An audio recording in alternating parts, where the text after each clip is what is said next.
Sometimes you do this thing where you think like, I just shot the best shot in cinema. And then you get into editing and you're like, I just shot the worst shot in cinema.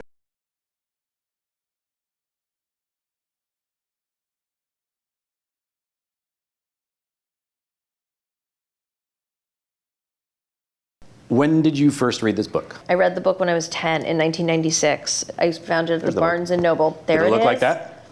That's the original. That's the original cover. I got one cover later, but I have this cover and it's my favorite cover, so I'm glad you picked it. I love this cover, and it was a big inspiration in the way that we thought about color in the movie. So yeah, really, I see it. Yeah. You see, it really brings in like bright colors that aren't usually associated with medieval life.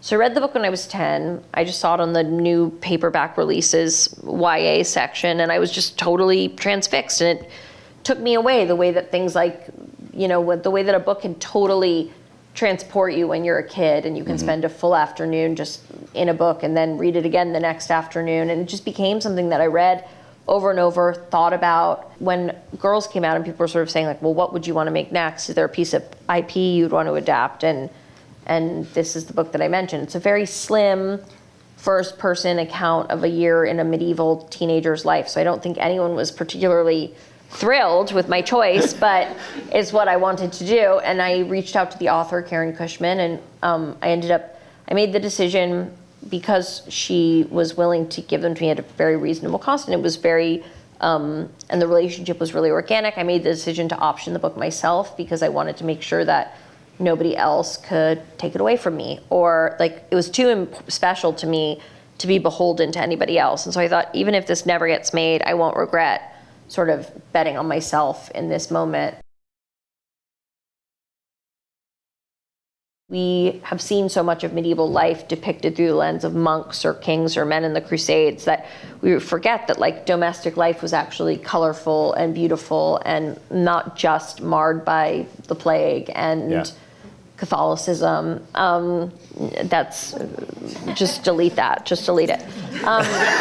But it's going to read now. The plague of Catholicism. The plague of Catholicism. I didn't do that. Just trying to express that the world was bright and it was feminine and it was energetic, and to make sure that there was, you know, comedy on the page. And then when I worked with the actors, really encouraging them to let go of any ideas they had about how period pieces are supposed to be or feel, and that they just lean into their own kind of sense of the rhythm of it, and that they could say or mess up. And I just said, like, trust me, if you go too far, I will pull you back, or I will, you know, edit around it, but there's nothing you can do that is too much here. And really making sure that they engage with each other just like they were in kind of a messy family dramedy, rather than something that, you know, it's like almost like medieval mumblecore. Just do you, and I'll film it, but you happen to be wearing armor.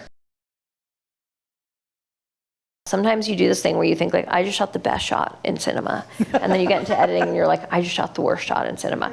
And I did this thing where she was introducing the entire family, and I did it all in a oneer, and it was like my little like, look at me, I'm just medieval Wes Anderson. Boop, boop, boop, boop. It was not effective. It took too long. I couldn't figure out how to match music to it. And Tim, my producer, was like, we need to find a more succinct way to go through this. And the voiceover is information overload. And I was like, but what if we did more information overload, but in different kind of information? And then it got just so fun to play with the titles. Like, I started and I just couldn't stop. That was a really exciting reminder to me that like editing is just full of so many solutions. And if you feel like you shot something that you don't like, it's so possible to go back and, I mean, like, recut it with random footage from some weird thing that you found on the internet, and then bring it to life in a really, it's like, editing is amazing. And if you ever feel like you've made something that's unsalvageable, there's a very high likelihood that you can turn it into something that excites you.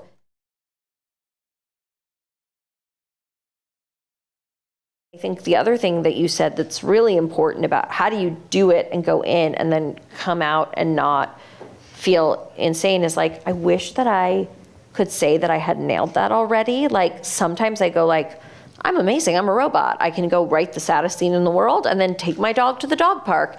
And sometimes I write something and it just totals me.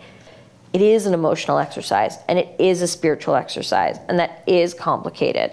And capitalism makes us think we have to do it and then bounce back in 2 seconds, but it's okay to write something and be like, I got that out of me, and now it's really hard, and I feel fucked up, and I need to talk to someone, or I need some support. So I think just like forming relationships, staying close to each other, being able to talk about these things. My relationships with my friends who are writers are huge for me in this.